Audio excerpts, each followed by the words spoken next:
Okay. దాదాపు నేను LB నగర్లో కానీ ఇబ్రాహీంపట్నంలో కానీ దాదాపు ఈ ఆమ్లా అనుకో R&B వర్క్స్ అనుకోండి, దాదాపు ఇప్పటికే ఒక 600-700 కోట్లు రోడ్లకు డబ్బులు తెచ్చినాం, వర్కులు జరుగుతున్నాయి. ఇంకొక 300 కోట్లు ఇప్పుడు అగ్రిమెంట్ స్టేజ్లో ఉన్నాయి. ఇవన్నీ అయితే మా 2 నియోజకవర్గాలు బ్రహ్మాండంగా రూపురేఖలు మారిపోతాయి. అన్ని డబుల్ రోడ్లు కాబోతున్నాయి. మన ఎల్బీ నగర్ నుంచి మల్కాపూర్ వరకు మా కోమటిరెడ్డి వెంకటరెడ్డి గారు ఎంపీగా ఉన్నప్పుడు 650 కోట్లతోటి 6 లైన్ల రోడ్ శాంక్షన్ చేయించాడు. అది అట్నుంచి చేసుకుంటూ వస్తే అంబర్పేటకు వచ్చే వరకు అన్ని రోడ్లు అండర్ పాసులు చేస్తే ప్యాక్ అయిపోతుందని చెప్పి అంబర్పేట నుంచి ఎల్బీ నగర్ వరకు మొత్తం టోటల్ ఫ్లైఓవర్ వేసుకుంటూ పైన మెట్రో, మధ్యన నేషనల్ హైవే, కింద రోడ్ యాస్టీజ్ ఉండాలని ఆ ఉన్న రోడ్డును కూడా క్యాన్సిల్ చేయించి ఇప్పుడు కొత్త ప్రపోజల్ పంపించినాం. మేము 600-700 కోట్లు అవుతుంది అనుకున్నది, ఇలా 950 కోట్లు అవుతుంది. అది ఓకే. అసలు ఎల్బీ నగర్ నుంచి పెద్దంబర్పేట వరకు బ్రహ్మాండమైన 3 లైన్ల రోడ్ అవుతుంది. మెట్రో, నేషనల్ హైవే, కింద యాస్టీస్గా రోడ్ ఉండబోతుంది. ఈ మా ప్రాంతంలో ఉండే కాలనీ ప్రజలందరూ బ్రహ్మాండంగా ఏడంటాడ మనకు అండర్ పాస్ పోవడానికి ఇబ్బంది లేకుండా అవుతుంది.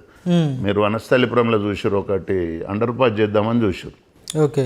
అది క్యాన్సిల్ చేయించింది నేను, కోమటిరెడ్డి వెంకటరెడ్డి గారు పోయి సెంట్రల్ గవర్నమెంట్లో కూర్చొని క్యాన్సిల్ చేయించి 2 రోజులు లేట్ అయినా సరే కానీ మాకు ఫ్లైఓవరే కావాలి తప్ప ఇది వద్దని చెప్పి కొట్లాడి అది శాంక్షన్ చేయిస్తున్నాం ఇప్పుడు. సార్, కొన్ని రోజులు కోమటిరెడ్డి వెంకరెడ్డి వర్సెస్ మల్రెడ్డి బ్రదర్స్ అని ప్రచారం జరిగింది. ఏంటి మీ ఇద్దరి మధ్య ఉన్న గొడవ ఏంటి అసలు? అవన్నీ ఫేక్ ప్రచారాలు. ఓకే. ఇప్పుడు వెంకటరెడ్డి గారు ఎంపీ వచ్చినప్పుడు మా దగ్గర ఆ రోజు ఇబ్రాహీంపట్నం నియోజకవర్గంలోనే 7,000 లీడ్ ఇచ్చి ఆయన ఎంపీగా గెలిచాడు. తర్వాత రేపు ఏది ఉన్నా మా ఫ్యామిలీకి వాళ్ళకు ఎలాంటి డిస్ప్యూట్ లేదు. అంటే అది రికార్డ్ మనసులో ఏమన్నా పోటీతత్వం ఉండేది విత్ ఇన్ ది పార్టీలో అట్లాంటిది ఏమన్నా ఉంటే నేనేం చెప్పలేం, కానీ మాకు వెంకటరెడ్డి గారు అట్లాంటి సమస్యలు లేవు. ఇప్పుడు ఆ సమస్యలే ఉంటే అడిగిన డబ్బులన్నీ ఆయన R&B మినిస్టర్గా, నేను R&B చైర్మన్గా ఎట్లా కోఆర్డినేషన్ ఉంటుంది? మాకైతే అడిగిన డబ్బులు అయితే వస్తున్నాయి కదా.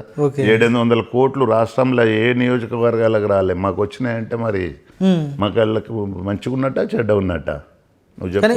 వాస్తవానికి మీ కార్పొరేషన్ నుంచి గ్రామ స్థాయి వరకు డెవలప్మెంట్ జరుగుతుందంటారా సార్? కార్పొరేషన్ R&B గ్రామ స్థాయి వరకు కొన్ని రోడ్లే ఉంటాయి.